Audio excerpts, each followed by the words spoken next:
I am New York State Assemblyman Keith Wright, and not only am I the assembly person here in Central and West Harlem, but I'm also a lifelong Riverton resident.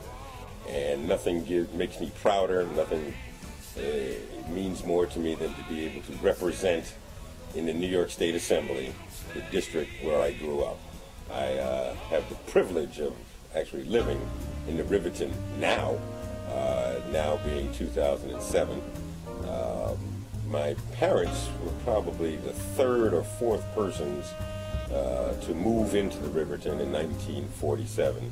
I can remember as a kid seeing a newspaper article that occasionally my mother and father would bring out from the Herald Tribune, stating that the Wright family had moved into the Riverton. I became aware of Riverton after I became an adult, and the World War II had occurred and ended. I was married and looking for what we all designated as a decent apartment in those days. And then Riverton began to be the operative word. At that point, Stuyvesant Town had been built, Peter Cooper Village down in the Lower East Side. And that was supposed to be for folks coming back after the war, for your so-called, I guess, middle class, if you will. But they did not allow blacks. Blacks were forbidden to live in Stuyvesant Town or Peter Cooper Village.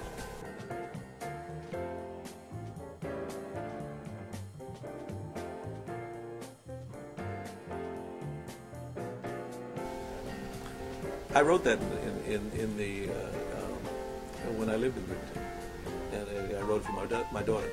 Both of my kids were very musically oriented, so I knew that she would understand what I said, even though she didn't pay much attention.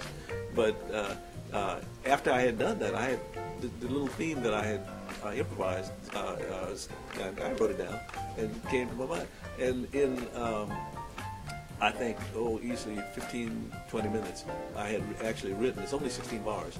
So I wrote the song and the first verse. And then it took me a year and a co-writer to finish it. For me, it's the most used piece of music I've ever written. So parts of the sentiment has gone to church, it's gone much farther than I had ever hoped. I mean, since then it was chosen as one of the outstanding songs of the 50s, and so I'm very proud of it. But I'm prouder of the fact that there's so many people that find it useful, and really, for me, that's why I write music. I mean, because to have something that people find useful, and that everybody finds useful, that's more than I ever hoped for.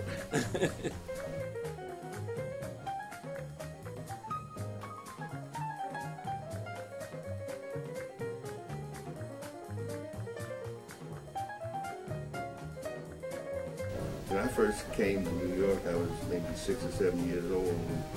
We lived in Harlem, and my mother and my grandmother were domestics. And cooking and cleaning for folks $1 a day, because these were the Depression years. And I used to tell people that we moved a lot. We moved when the rent was due. It would be like a good time to move. When we got married in August of 1953, for I don't know how long, 5, 6 months or so, we lived with our in-laws. Anyway, we lived there for a little while, and then we moved in Riverton as soon as we could get in, because there was a waiting list. It was not easy to get in.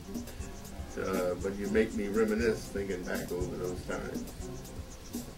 So by the time we got to living in Riverton, man, we lived at 10 East 138 and 2200 Madison. But it was a great place because everybody knew everyone else, and it was a typical Harlem community in the sense that it was go home, I'll tell your mother. Everybody knew everybody else, and they kind of looked after you. No, I suppose we were assisted by the fact that we knew Cliff Alexander, who was managing it, whose little boy went on to become Secretary of Army. And there's a real good story there, because when Cliff Alexander was Secretary of the Army, they brought him a list of people to be promoted to general. And there were no blacks on the list. Cliff said, gave it back and bring me another list. They brought him back a list that included Colin Powell. As they say, the rest is history. So if anybody who thinks it doesn't make a difference, some folks of color to achieve some positions, they're wrong. Speaking of Alexanders, there was Fritz Alexander. The judge, yes. And Fritz is the fellow who showed me where the courthouse was when I came out of law school. Okay. And we were very close. We were law partners. Mm-hmm. I'm godfather to his son Fritz. I'm the only one permitted to call him Fritzy. I was going to say that. But Fritz Alexander became, in fact, is to this day, the only black elected a full term on our highest court, the Court of Appeals, and stepped down to become a deputy mayor with me. Matter of fact, there he is right there. Swearing you in? Swearing me in. That's on January 1st, 1990. Fritz W. Alexander II. But Fritz Alexander was he was a legal scholar. He was a very bright guy, and he sort of had the bearing of a judicial person. You know, and he was big, and he was very bright, real good guy. And Robert Weaver, yeah. And he was early on one of our more distinguished folk. Chester Redhead still has his office there, the dentist. And we were at Howard University together. Keith Wright, who today is a distinguished legislator and who ran my Harlem office when I was Manhattan Borough president. He's doing a fine job. And of course, his father, he's an amazing human being. He was fabulous. There are some others whose names escape me if I reflect on it for a moment. Constance Baker Motley. Connie Motley was there, and I don't know which came first, the chicken or the egg, but there sure in hell were a lot of very wonderful, wonderful people. God, it seems like yesterday when I ran into Roy downtown, he told me that Adam Powell was going to appoint him as counsel to his committee on in the House on education and labor, and he told me, described for me what a powerful position this was, and of course it was. A lot of folks came out of the Riverton.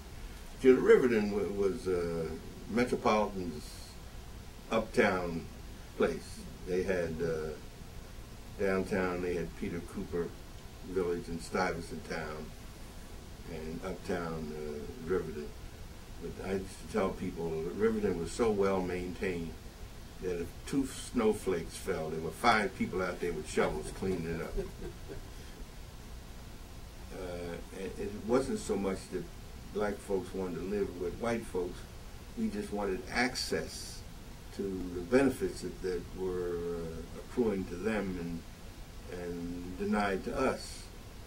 And if we had been able, more of us had been able to live in Stuyvesant Town or Peter Cooper for the same amount of money paid elsewhere for inferior housing, and in some instances the schools and related entities that went with them, because it seems to have been a fact, certainly in days gone by, and the better schools were where white folks lived.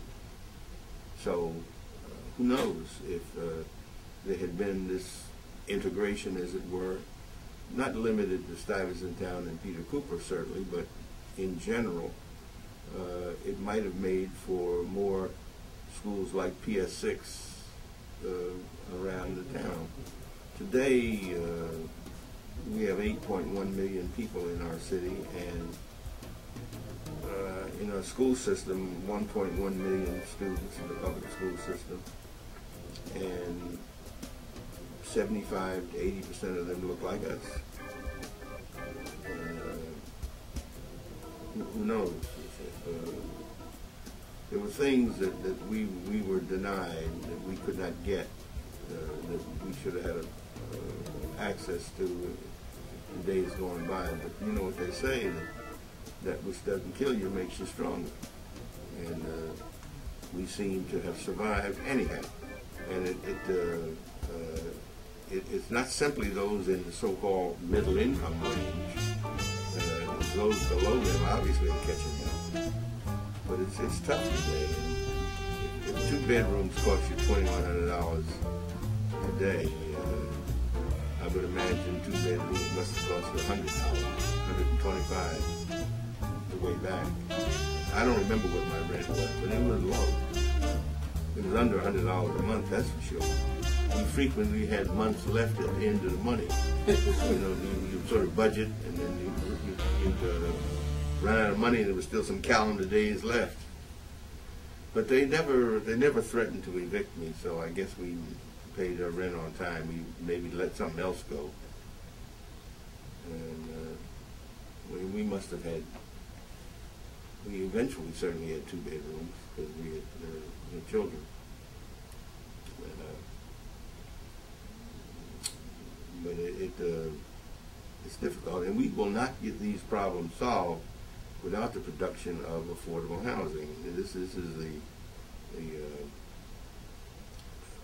federal programs that help subsidize rent, which incidentally is a whole lot cheaper than providing shelter. It really is, just costs less, and we, you know, we understand it logically, and arithmetically, we say we can figure it out, but we don't behave that way. The government doesn't.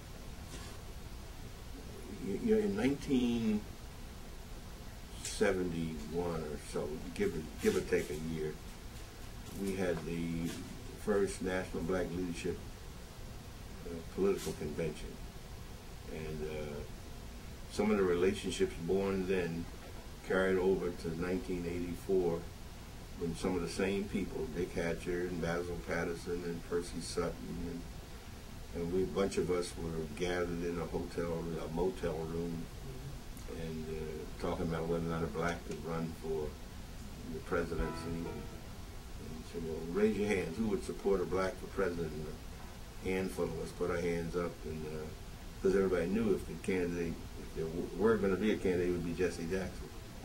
And of course, Jesse ran in '84, and proud to say I was there with him. And in '88, I ran the campaign in New York State, which I didn't do it for that purpose, certainly, but that's what helped me get elected in '89. So I don't know whether one can see a fine line through all this from the Riverton, but I can. I can, because I think of some of the wonderful people that helped me along the way.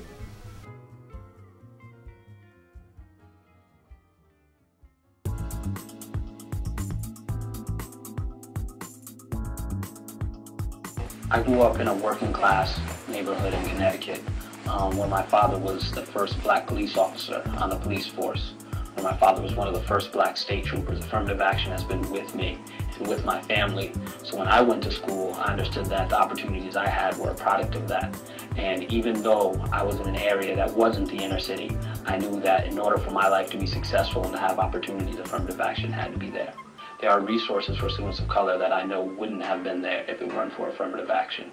For me, it's not a point of contention or anger, because I realize that most folks, in their own arrogance, refuse to see that which is placed in front of them. And when I continue to interact with them, hopefully by showing them the glaring contradictions in their views, maybe they'll at least take note. They may not agree with me, but they'll realize affirmative action did impact their life. I am LaRue Lewis. I am African American, and I go to the University of Michigan. Now, tell us your story. Back in the Quick segment tonight. One of the most incisive points Barack Obama made today is that there is anger in some black churches across the country, but how prevalent is that anger? With us now, Dr. R. LaRue Lewis, who teaches sociology and black studies at the City College of New York. See, white America, and that includes myself, I have been to black churches. I find them fascinating. The services go on forever, by the way. You know, Catholics are looking at their, if it's 45 minutes, the Catholics are going like this. But the black churches are in there for hours, the ones that I attended, and it is a much more social experience, correct? I believe it is a social and a political experience. As you mentioned, it can be a long time when people come into church because they do things like fellowship, but they also discuss the moral and ethical dimensions of religious as well as political implications for their lives. Now, the anger that we saw from Reverend Wright, is that unusual? I wouldn't call it unusual, but I wouldn't always call it typical. On any given Sunday when you walk into a black church, you're going to have your standard discussions about morality, ethics, personal responsibility, and occasionally conversations about the political may come in. This has been happening for a long time in black churches, from the area of enslavement to currently. If you had to grade Reverend Wright's militant stance, and 10 was the highest and 1 was the lowest, where would he be as far as black preachers are concerned? How militant is he? If you wanted to use the word militant, I'm not sure, but in terms of a radical liberation theology, he's closer to the 10 end, embracing an Afrocentric point of view, embracing a self-help point of view. So he would be up there in the radical realm of black preachers in America. I think he would be towards the radical realm, but it's important to understand that most black individuals have an issue with the way in which America has limited opportunity for them. So Reverend Wright uses the pulpit on occasion to express that issue and bring it to the forefront so members can discuss it and provoke further conversation. Now, Barack Obama says no, that the country's evolved, and he understands the anger, but the country is going in the direction it should be going. Is Barack Obama wrong? I think Barack Obama is right that the country is evolving and things are changing, but it's important to understand that the African-American community is diverse. Like all groups, we have people who are radical, who are conservative, who are middle of the road, and they view the potential for America in a wide range. I think Langston Hughes said it best when he asked black Americans, he wanted America to be America again, to provide us with the opportunities that were claimed early in the Constitution but denied for so long.